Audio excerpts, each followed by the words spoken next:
We would have had a 3-hour halftime show. It would have been basically an entire day of football talk leading into the Texas Bowl, but that's not going to happen, and so we get into basketball instead. And why not? Because now it's basketball season, and the Hogs look good. Let's talk about that with Bob Holt from the Arkansas Democrat-Gazette. Bob, an early Happy New Year to you. Are you a champagne drinker for New Year's? Do you make it to midnight for New Year's? What's New Year's Eve like in the Bob Holt household? Yeah, I'm not really a champagne guy. I usually just, like watching football games and taking it easy. I don't really go out, especially this year. And yeah, I usually make it to midnight, then go to bed after that. Club soda toast? It felt like we lost him there for a minute. If we still have you, Bob, you still with us? Yeah, I'm here. Okay. All right, let's get into this game last night. I was impressed. I don't see any way why you can't be impressed just with the idea of a road win at Auburn. And then you take into account all the other factors, how Arkansas might have looked better offensively than at any other point this year. Do that without Justin Smith for most of the game. It just was overall a really impressive win, and I was also impressed with Eric Musselman's reaction afterward. He looked really fired up in the post-game Zoom. Yeah, Eric's a guy that, you don't have to know how you don't have to guess how Eric's feeling. If he's upset, you know that. If he's feeling excited, you know that. And that was a hard-fought win. I mean, Auburn obviously aren't an elite defensive team, but they made 15 threes. And like Bruce Pearl said, the Auburn coach said after the game, you make 15 threes, you shoot 50% from the field, you score 85 at home, you expect to win.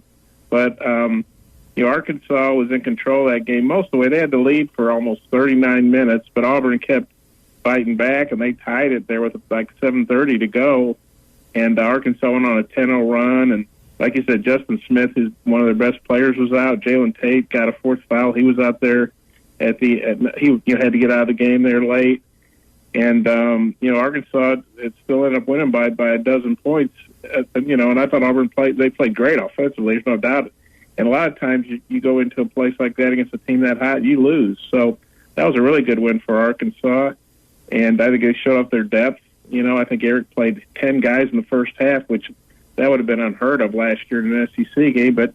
He felt comfortable doing that, and then without Smith and with Tate in foul trouble, they had to do some different things. So, and, they had the balanced scoring, which they've had all season, took care of the ball, just 10 turnovers, got to the free throw line. That's always big on the road.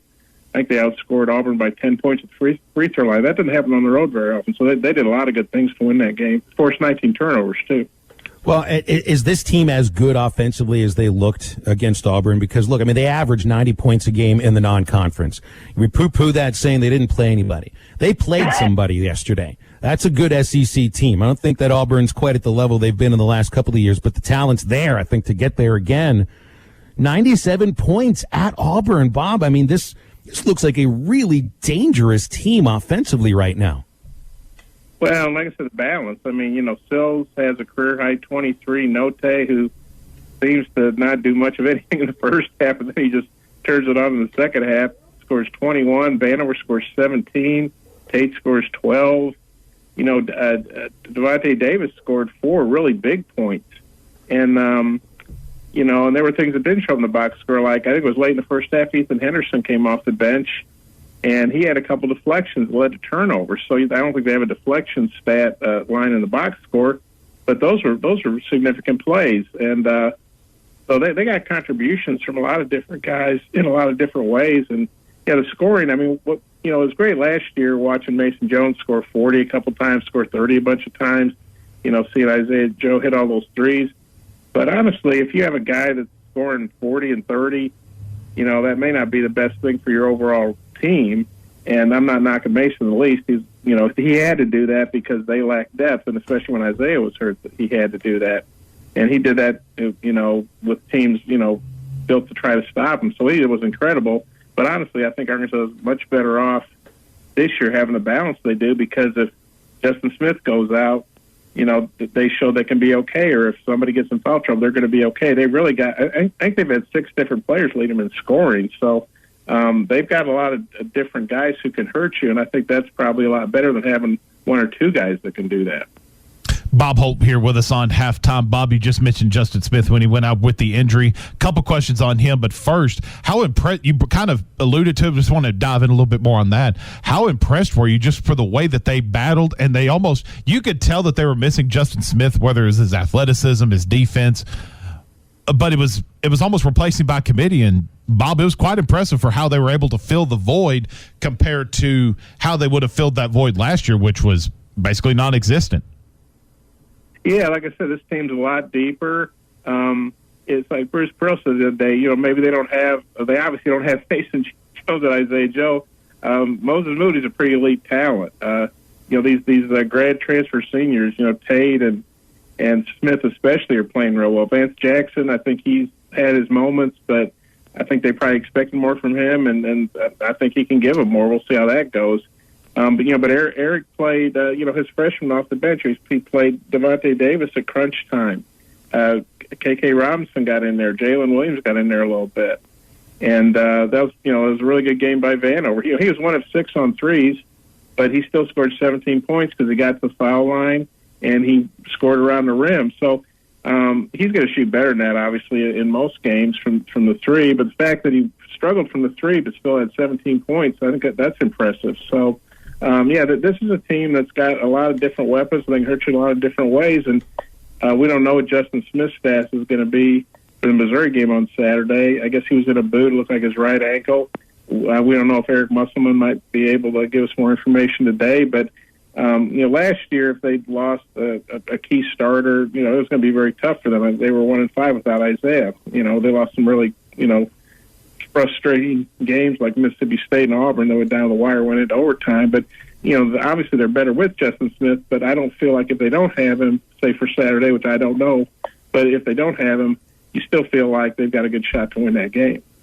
I was also impressed, Bob, defensively with this Razorback defense and how particularly that they just pretty much made Justin Powell, at least offensively, non-existent. He goes 1 of 8 from the field. He did add several assists to that ball game, going for 9 assists. But, Bob, this hadn't been the first time when Eric Musselman, this defense, wants to zero in on, quote-unquote, the best player.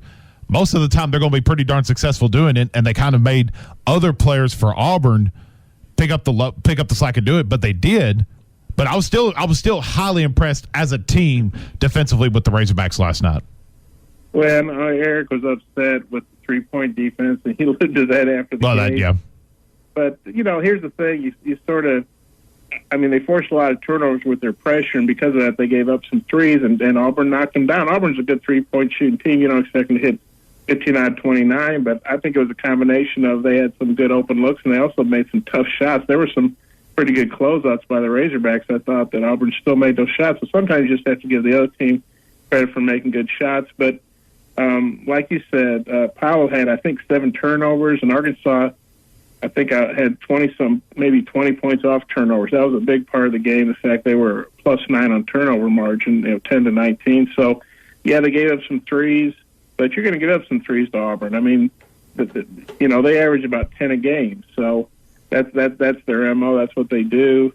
And I'm sure that three-point defense will improve, but I also think you have to give Auburn some credit. And then Arkansas, I think, compensated for that three-point shooting by Auburn by forcing all those turnovers and converting a lot of those into baskets or free throws. I know lots of Razorback fans ready to see this team get ranked, and they've got a great opportunity this Saturday inside Bud Walton Arena when they take on Missouri. Bob, where's your confidence level heading into this game now that we've seen Arkansas take on a Power 5 team, a good, solid Auburn team that could be in the upper echelon of the SEC, depending on how the year plays out? What's your confidence level? How are you feeling heading into Saturday against Missouri? Well, I'd like Arkansas' chances better if Smith can play, but like I just said a minute ago, I think they've got enough depth to where they can still win that game at home. Of course, it's not going to be the normal Bud Walton Arena atmosphere, just like it wasn't the normal Auburn Arena atmosphere last night. I think teams, you're going to see more road wins maybe than you have in the past, just because, the home court advantage isn't quite the same. But like Eric said, you're always more comfortable playing at home. And, Missouri got throttled pretty good by Tennessee last night. I didn't go watch the game because I was covering the one, Arkansas game. But, Tennessee apparently is really, really good. I think Missouri's pretty good too. They've got good wins. Oregon neutral floor at Wichita State, beat Illinois at home. So Missouri, even though they got beat pretty bad, I think they'll bounce back and it'll be a tough game. But yeah, I think Arkansas, at home, that's an excellent chance to win. Like you said, if they win that game, I think they're probably ranked next week. Bob, we'll let you go, man. Appreciate it. Thanks for all you do for the show. Hope you have a great new year, and looking forward to 2021 and getting into this basketball team, because I think it's going to be a fun season. Yeah, I think so too. Okay, well, you guys take care. Happy New Year to everybody. Got it. That's Bob Holt, the one and only, joining us every Thursday on Halftime. We are brought to you by our friends at The Fence Man. If you own a business that needs more security or needs more curb appeal, just put the number down on your phone. It's 479-782-3936. That's The Fence Man. They'll be there for a quick, no obligations quote. Nobody does it any better, because The Fence Man has been specializing in custom installations like gates and controlled access card readers for over 40 years. That's 479-782-3936. The Fence Man is a division of Quantum Property Services. And after the break, we're going to get into this women's basketball game. Arkansas, Kentucky. That's number 10 versus number 13 on the SEC Network tonight.